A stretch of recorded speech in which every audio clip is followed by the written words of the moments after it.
दीपक जहाँ बहुत पैसे वाला था वही मोहित बहुत गरीब था। पिता के मरने के बाद दीपक ने धोखे से सारी प्रॉपर्टी अपने नाम कर ली।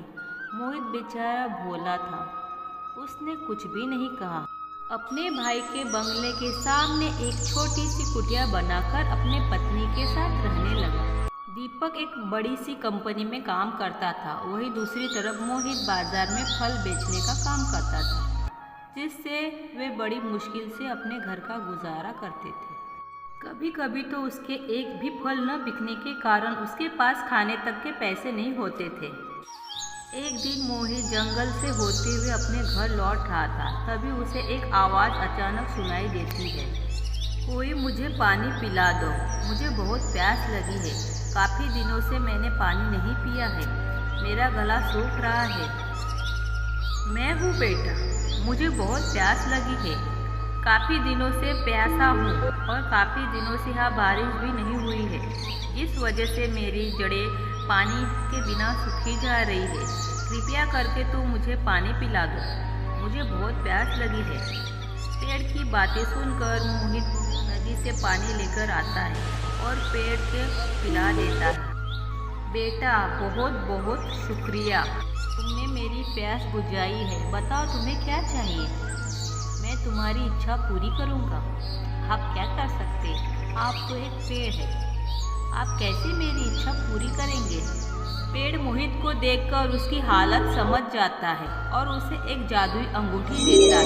बेटा ये जादुई अंगूठी है, इससे तुम्हारे हालात ठीक हो जाएंगे, पर ध्यान रखना तुम्हें जब भी कोई गरीब दिखाई दे, कोई तुमसे मदद मांगे तो उसकी हमेशा मदद करना।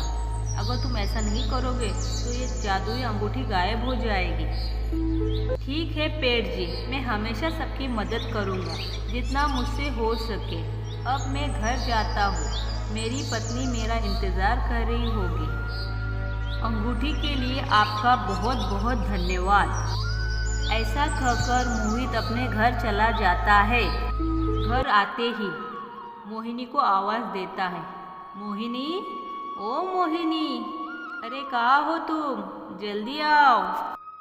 मोहिनी के आते ही मोहित उसे सारी बातें बता देता है, कैसे उसे रास्ते में एक जादुई पेड़ मिला और उसने उसके एक जादुई अंगूठी दिया।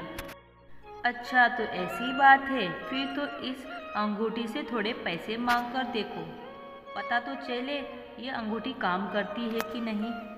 जैसे ही मोहित जादुई अंगूठी से पैसे की मांग करता है, तभी वहाँ पर पैसे आ जाते हैं। पैसे को देखकर दोनों बहुत खुश हो जाते हैं।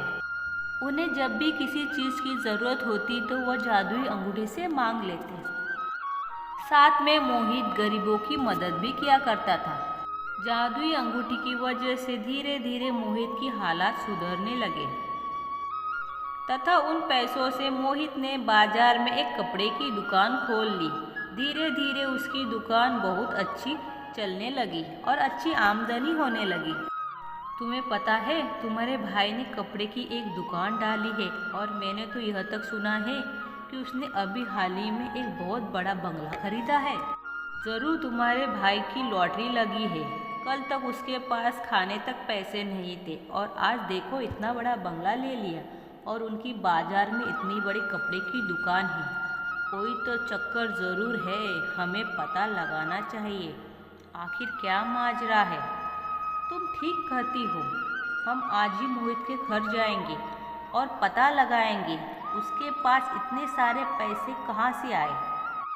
दीपक और उसकी पत्नी मोहित के घर आते हैं। अरे भैया भाभी, आप आइए ना, बैठिए, बहुत दिन बाद आना हुआ आपका। अरे मोहित, तू तो मुझे भूल ही गया कि तेरा कोई बड़ा भाई भी है। तू ना ही हमारे घर आता है ना ही हमें फ़ोन करता है। अरे नहीं भैया, ऐसी बात नहीं है, ऐसे ही थोड़ा काम में बिजी रहता हूँ भैया। मोहिनी, ओ मोहिनी, इधर आओ, देखो कौन आए हैं। अरे भैया भाभी, आप दोनों को देखकर बहुत खुशी हुई। इसी तरह वो चारों आपस में बात करने लगे कि तभी दीपक ने मोहित से पूछा, अरे भाई एक बात बताओ, तूने इतनी जल्दी इतना बड़ा घर खरीद लिया, बाजार में तेरी एक बहुत बड़ी कपड़े की दुकान भी है, इतनी जल्दी तूने ये सब कैसे किया? तेरी कोई लॉटरी लगी है क्या?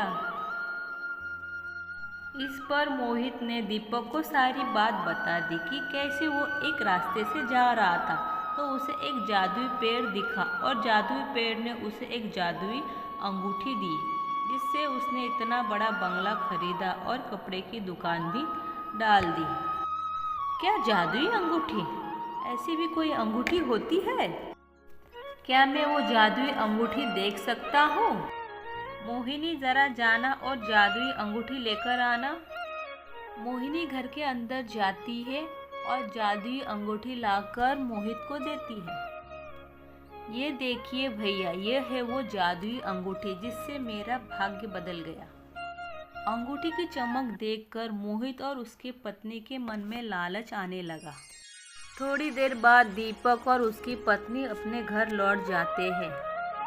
देखा तुमने, तुम्हारे भाई ने इतना बड़ा बंगला खरीदा, उसके पीछे का राज क्या है? हाँ, वो जादुई अंगूठी, सब उसके वजह से ही हुआ है। अगर वो जादुई अंगूठी हमारे पास आ जाए तो हम उससे ज़्यादा अमीर हो सकते और फिर हमारे पास कभी किसी चीज़ की कमी नहीं रहेगी। पर वो अंगूठी तो मोहित के पास है ना, तो क्या हुआ, आज मोहित के पास है लेकिन कल हमारे पास होगा। पर कैसे? आप देखते जाइए बस और रात होने का इंतज़ार करिए। तुम क्या करने वाली हो? क्या चल रहा है तुम्हारे दिमाग में? कहीं तुम उस जादुई अंगूठी को चुराने वाली तो नहीं हो? हाँ, बस आप ऐसा ही समझ लीजिए और रात होने का इंतज़ार कीजिए।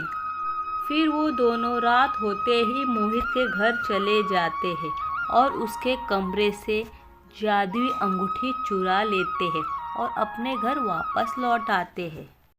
अब आप जल्दी से इस जादुई अंगूठी से पैसे मांग लीजिए और हम लोग बहुत अमीर हो जाएंगे। जैसे ही दीपक जादुई अंगूठी से पैसे मांगने लगता है, तभी उस अंगूठी में से धुआं निकलने लगता है और धीरे धीरे धुआं घर में फैलने लग जाता है। दीपक और उसकी पत्नी वहीं पर बेहोश हो जाते हैं और फिर वो जादुई अंगूठी वापस मोहित के घर आ जाती है। इसीलिए कहते हैं लालच का परिणाम बुरा होता है। वीडियो अगर आप लोगों को अच्छा लगा हो फ्रेंड्स, वीडियो को लाइक करें और चैनल को सब्सक्राइब करें। Thank you for watching video friends. Bye bye, मिलते हैं नेक्स्ट वीडियो में।